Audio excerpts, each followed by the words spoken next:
The Story, audio recording, Chapter 13, The King Who Had It All. When King David was very old, he could not keep warm even when they put covers over him. Bathsheba went to see the aged king in his room where Abishag the Shunammite was tending him.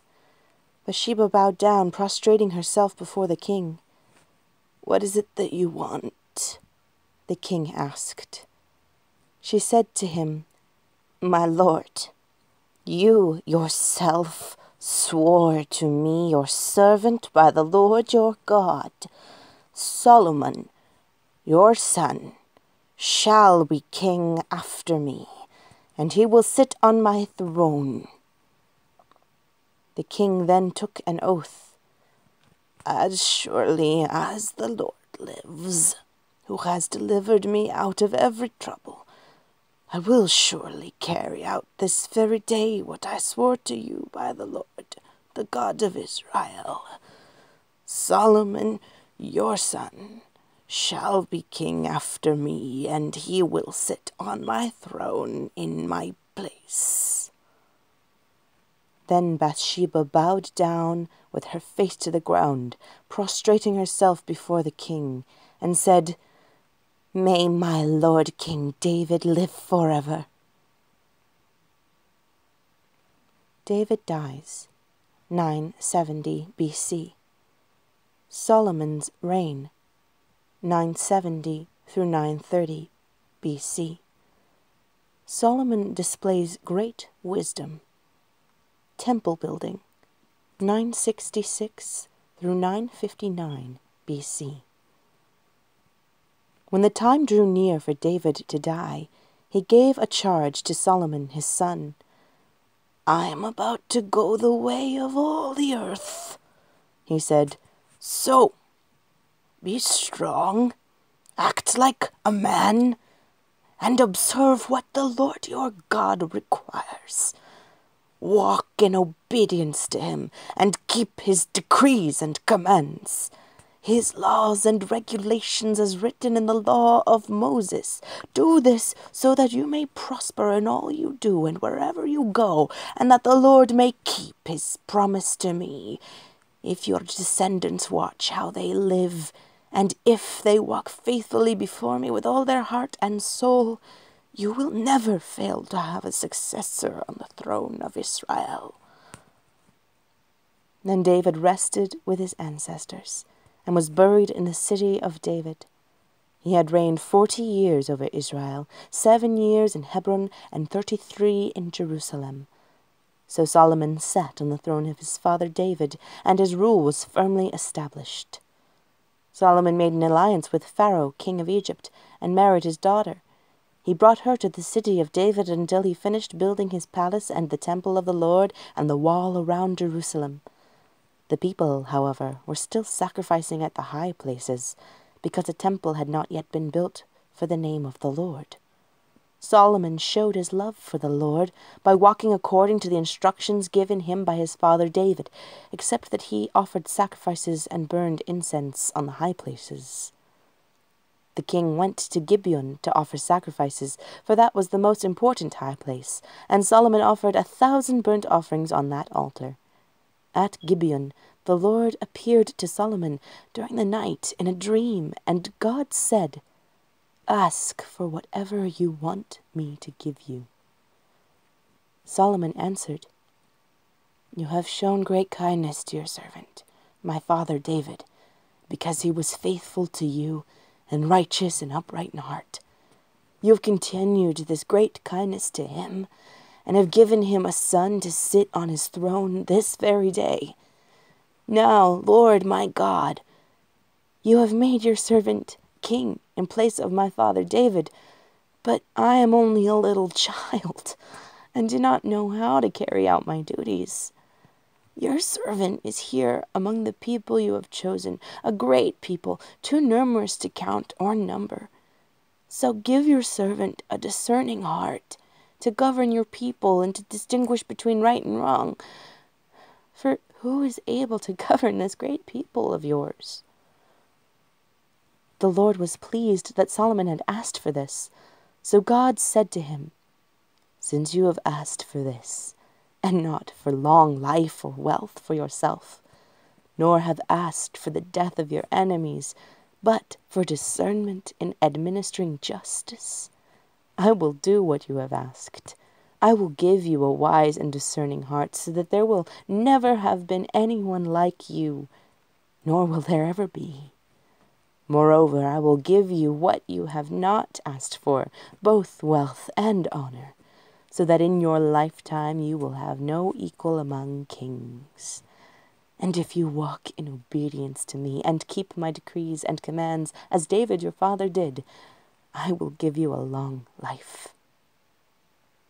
Then Solomon awoke, and he realized it had been a dream. He returned to Jerusalem, stood before the ark of the Lord's covenant, and sacrificed burnt offerings and fellowship offerings. Then he gave a feast for all his court. Now 2 prostitutes came to the king and stood before him. One of them said, "Pardon me, my lord. This woman and I live in the same house, and I had a baby while she was there with me. The 3rd day after my baby was born, this woman also had a baby. We were alone. There was no one in the house but the 2 of us. During the night, this woman's son died because she lay on him. So she got up in the middle of the night and took my son from my side, while I, your servant, was asleep. She put him by her breast, and put her dead son by my breast. The next morning I got up to nurse my son, and he was dead. But when I looked at him closely in the morning light, I saw that it wasn't the son I had borne." The other woman said, "No, the living one is my son. The dead one is yours." But the first one insisted, "No, the dead one is yours. The living one is mine." And so they argued before the king. The king said, "This one says, 'My son is alive and your son is dead,' while that one says, 'No, your son is dead and mine is alive.'" Then the king said, "Bring me a sword." So they brought a sword for the king. He then gave an order, "Cut the living child in 2 and give half to one and half to the other."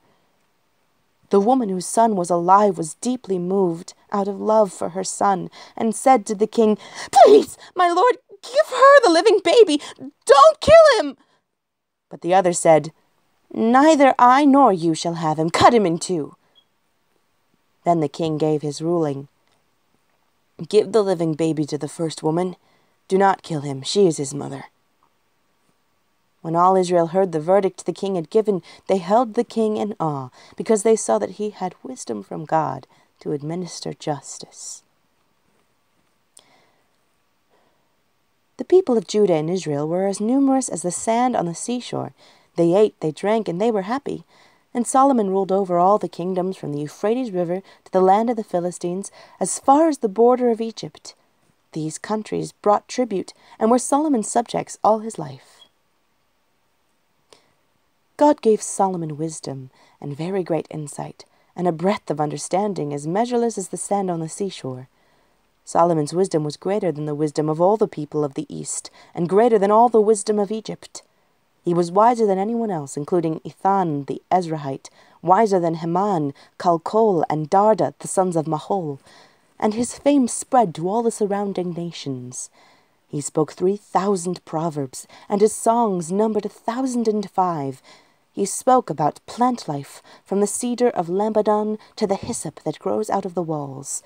He also spoke about animals and birds, reptiles and fish. From all nations people came to listen to Solomon's wisdom, sent by all the kings of the world who had heard of his wisdom. Solomon's name is synonymous with wisdom, in part due to the collection of his sayings contained in the famous book of Proverbs.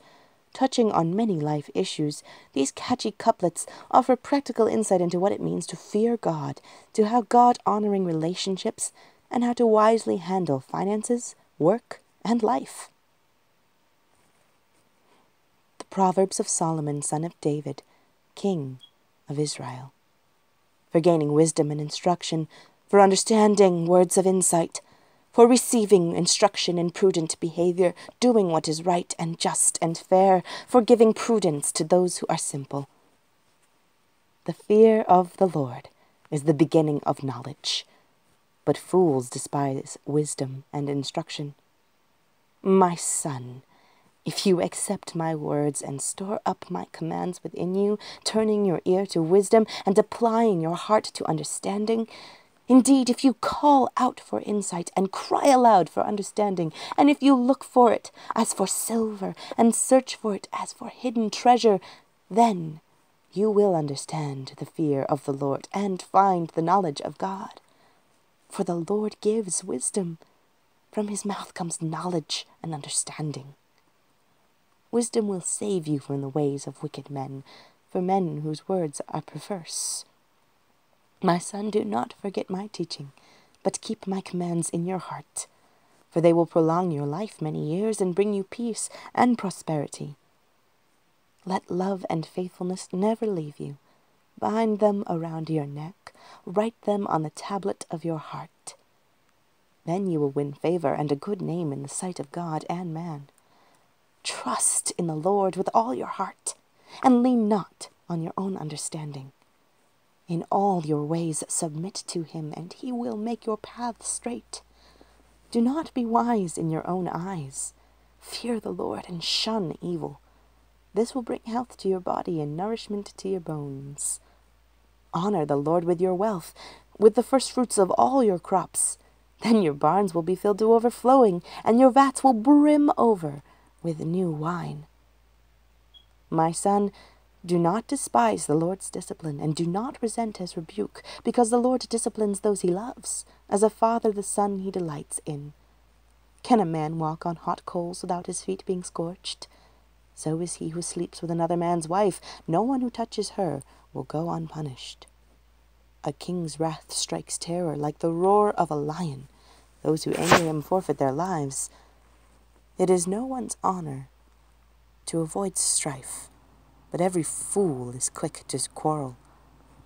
Sluggards do not plow in season, so at harvest time they look but find nothing. The righteous lead blameless lives. Blessed are their children after them. Differing weights and differing measures, the Lord detests them both. Do not love sleep, or you will grow poor. Stay awake, and you will have food to spare. Gold there is, and rubies in abundance, but lips that speak knowledge are a rare jewel. Food gained by fraud tastes sweet, but one ends up with a mouthful of gravel. A gossip betrays a confidence, so avoid anyone who talks too much. If someone curses their father or mother, their lamp will be snuffed out in pitch darkness. An inheritance claimed too soon will not be blessed at the end. Do not say, "I'll pay you back for this wrong." Wait for the Lord, and he will avenge you. A person's steps are directed by the Lord. How then can anyone understand their own way? The human spirit is the lamp of the Lord that sheds light on one's inmost being. The glory of young men is their strength, gray hair the splendor of the old. In the Lord's hand, the king's heart is a stream of water that he channels toward all who please him. A person may think their own ways are right, but the Lord weighs the heart. To do what is right and just is more acceptable to the Lord than sacrifice. Haughty eyes and a proud heart, the unplowed field of the wicked, produce sin. The plans of the diligent lead to profit, as surely as haste leads to poverty. A fortune made by a lying tongue is a fleeting vapor and a deadly snare. The violence of the wicked will drag them away, for they refuse to do what is right. The wicked crave evil. Their neighbors get no mercy from them. Whoever shuts their ears to the cry of the poor will also cry out and not be answered. A gift given in secret soothes anger, and a bribe concealed in the cloak pacifies great wrath. When justice is done, it brings joy to the righteous, but terror to evildoers. Whoever loves pleasure will become poor. Whoever loves wine and olive oil will never be rich. Better to live in a desert than with a quarrelsome and nagging wife. The wise store up choice food and olive oil, but fools gulp theirs down.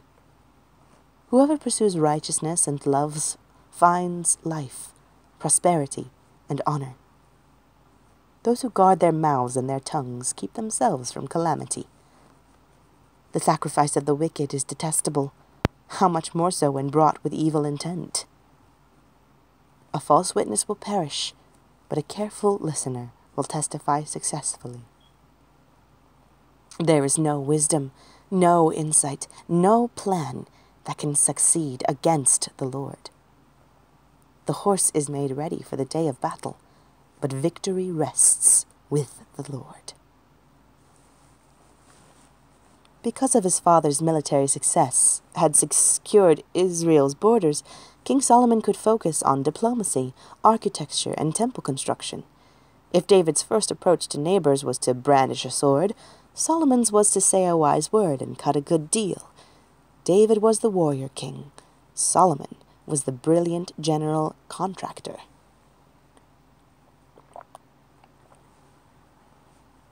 When Hiram, king of Tyre, heard that Solomon had been anointed king to succeed his father David, he sent his envoys to Solomon because he had always been on friendly terms with David.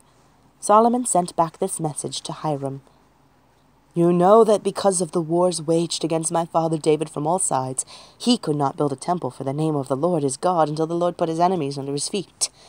But now the Lord my God has given me rest on every side, and there is no adversary or disaster. I intend, therefore, to build a temple for the name of the Lord my God, as the Lord told my father. My father David, when he said, Your son, whom I will put on the throne in your place, will build the temple for my name. So, give orders that cedars of Lebanon be cut for me. My men will work with yours, and I will pay you for your men whatever wages you set. You know that we have no one so skilled in felling timber as the Sidonians.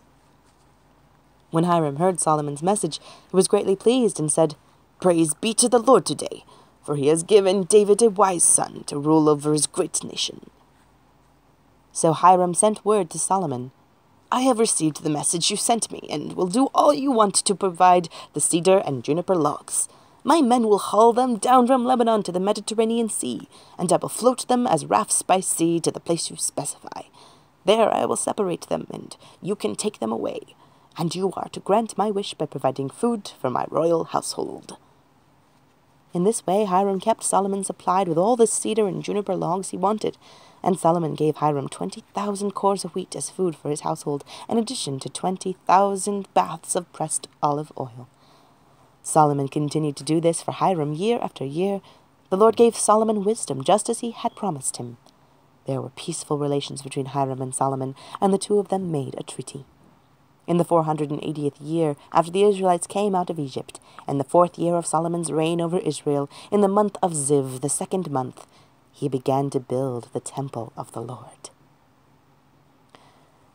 Construction details revealed a temple of modest footprint, 90 feet by 30 feet, but of spectacular beauty and historic significance. 2 bronze pillars led to the portico, which then led to the holy place, built with cedar, pine, juniper, and olive wood, and then the most holy place, overlaid in gold. The ark of God was placed in the most holy place, where entry was limited to the high priest. The floor plan of Solomon's temple followed the pattern of the tabernacle Moses had built during the Israelites' wilderness journey. Construction took 7 years of work by 180,000 conscripted laborers and nearly 4,000 supervisors. The percussion of hammer and chisel rang loud at the quarry. At the building site itself, a quiet solemnity anticipated the inauguration of the house of God. When all the work King Solomon had done for the temple of the Lord was finished, he brought in the things his father had dedicated, the silver and gold and the furnishings, and he placed them in the treasuries of the Lord's temple. Then King Solomon summoned into his presence at Jerusalem the elders of Israel, all the heads of the tribes and the chiefs of the Israelite families, to bring up the ark of the Lord's covenant from Zion, the city of David.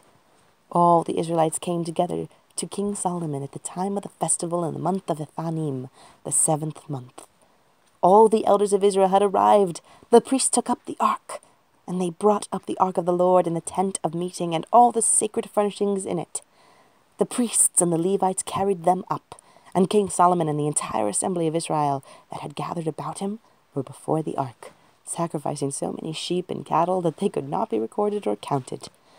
The priests then brought the ark of the Lord's covenant to its place in the inner sanctuary of the temple, the most holy place, and put it beneath the wings of the cherubim. The priests then withdrew from the holy place. All the priests who were there had consecrated themselves, regardless of their divisions. All the Levites who were musicians, Asaph, Heman, Jeduthun, and their sons and relatives, stood on the east side of the altar, dressed in fine linen, and playing cymbals, harps, and lyres. They were accompanied by 120 priests sounding trumpets. The trumpeters and musicians joined in unison to give praise and thanks to the Lord.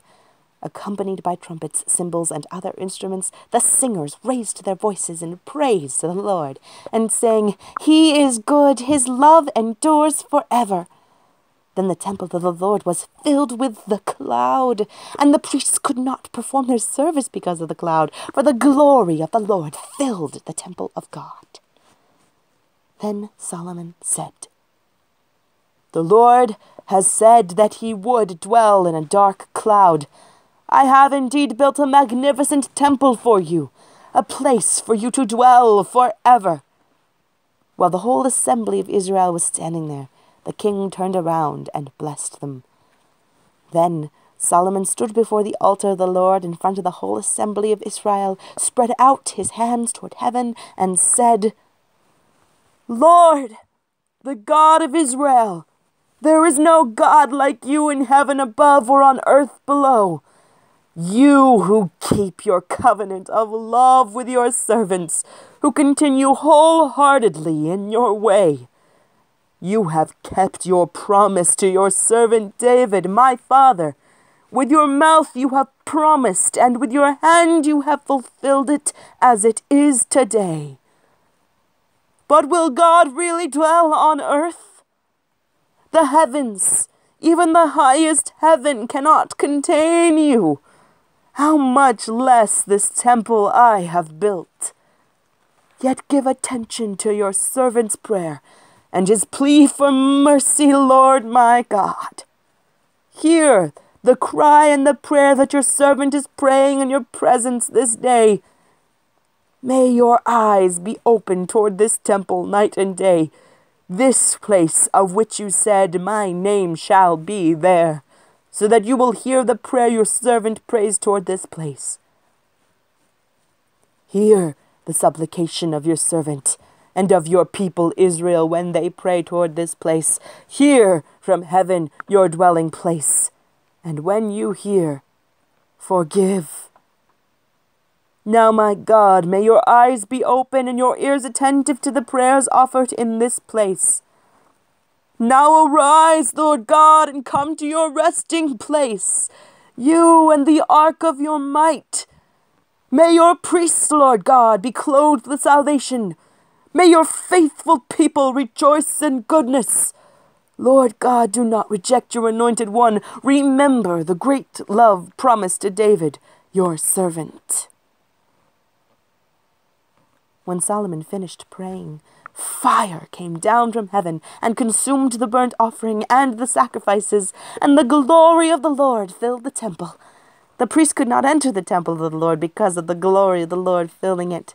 When all the Israelites saw the fire coming down and the glory of the Lord above the temple, they knelt on the pavement with their faces to the ground, and they worshipped and gave thanks to the Lord, saying, "He is good, his love endures forever."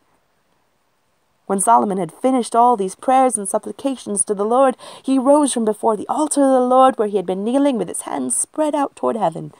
He stood and blessed the whole assembly of Israel in a loud voice, saying, "Praise be to the Lord, who has given rest to his people Israel, just as he promised. Not one word has failed of all the good promises he gave to his servant Moses. May the Lord our God be with us, as he was with our ancestors. May he never leave us nor forsake us. For may he turn our hearts to him, to walk in obedience to him, and keep the commands, decrees, and laws he gave our ancestors. And may these words of mine, which I have prayed before the Lord, be near to the Lord our God day and night, that he may uphold the cause of his servant and the cause of his people Israel according to each day's need, so that all the peoples of the earth may know that the Lord is God, and that there is no other. And may your hearts be fully committed to the Lord our God, to live by his decrees and obey his commands, as at this time. Then the king and all the people offered sacrifices before the Lord, and King Solomon offered a sacrifice of 22,000 head of cattle and 120,000 sheep and goats. So the king and all the people dedicated the temple of God. When Solomon had finished the temple of the Lord and the royal palace, and had succeeded in carrying out all he had in mind to do in the temple of the Lord and in his own palace, the Lord appeared to him at night and said, I have heard your prayer, and have chosen this place for myself as a temple for sacrifices. When I shut up the heavens so that there is no rain, or command locusts to devour the land, or send a plague among my people, if my people, who are called by my name, will humble themselves and pray, and seek my face, and turn from their wicked ways, then I will hear from heaven, and I will forgive their sin, and will heal their land.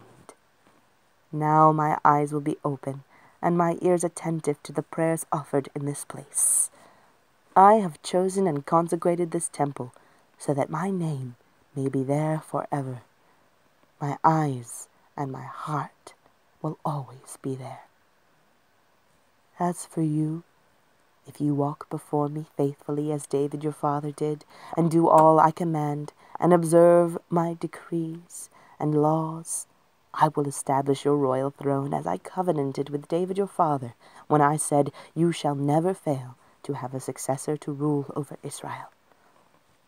But if you turn away and forsake the decrees and commands I gave you, and go off to serve other gods and worship them, then I will uproot Israel from my land, which I have given them, and will reject this temple I have consecrated for my name. I will make it a byword and object of ridicule among all peoples. This temple will become a heap of rubble, and all who pass by will be appalled, and say, why has the Lord done such a thing to this land and to this temple? People will answer, because they have forsaken the Lord, the God of their ancestors, who brought them out of Egypt, and have embraced other gods, worshipping and serving them. That is why he brought all this disaster on them. The gold ornamentation and cedar woodwork in the temple brought glory to God, and were gifts of beauty to many generations. But God reminded Solomon that faithfulness, integrity of heart, uprightness, and obedience were what he desired even more. All this Solomon heard, believed, and followed, even when faced with the accolades of admirers. Visitors came from everywhere to meet this famous king.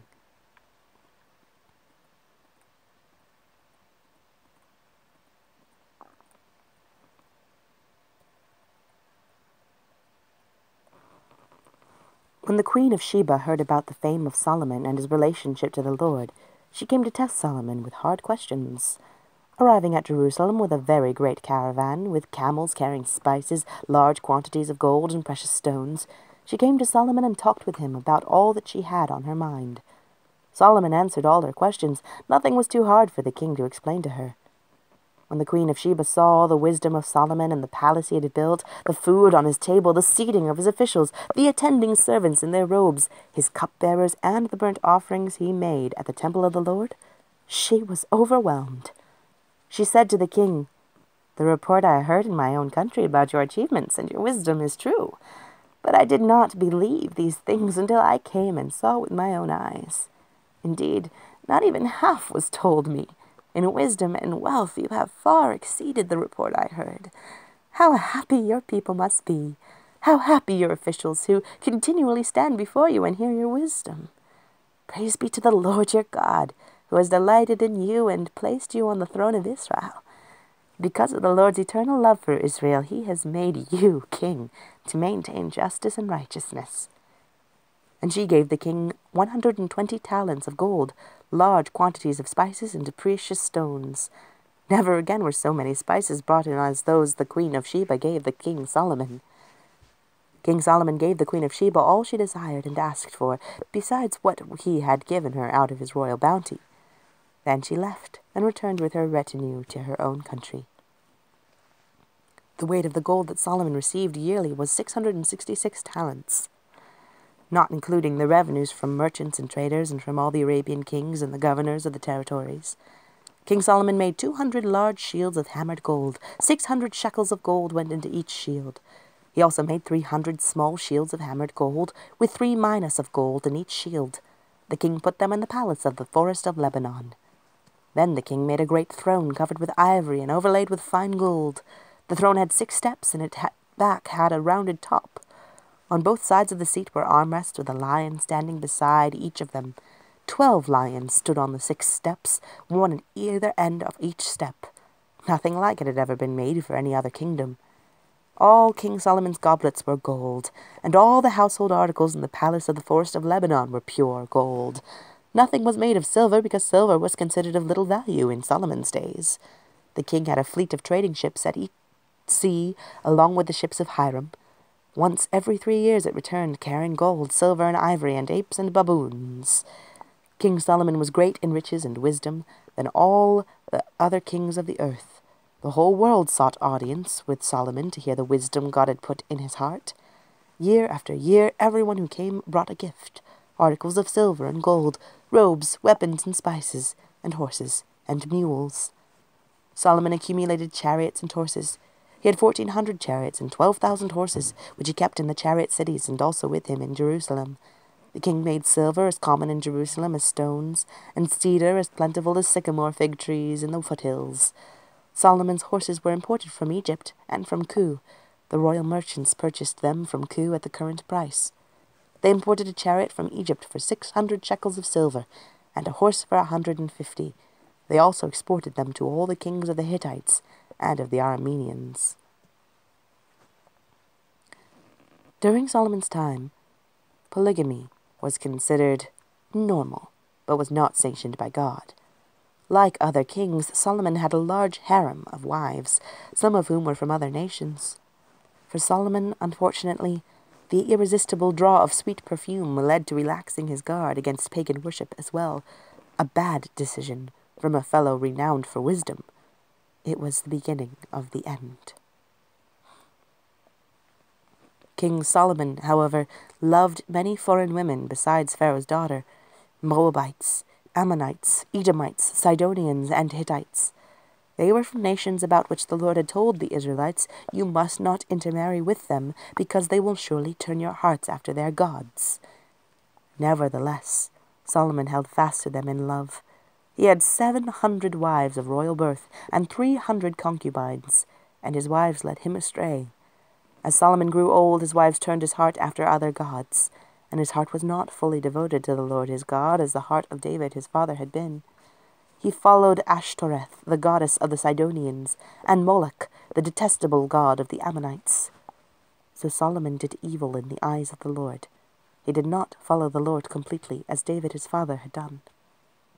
The Lord became angry with Solomon, because his heart had turned away from the Lord, the God of Israel, who had appeared to him twice. Although he had forbidden Solomon to follow other gods, Solomon did not keep the Lord's command. So the Lord said to Solomon, "Since this is your attitude, and you have not kept my covenant and my decrees, which I commanded you, I will most certainly tear the kingdom away from you, and give it to one of your subordinates. Nevertheless, for the sake of David your father, I will not do it during your lifetime. I will tear it out of the hand of your son. Yet I will not tear the whole kingdom from him, but will give him one tribe for the sake of David my servant, and for the sake of Jerusalem, which I have chosen."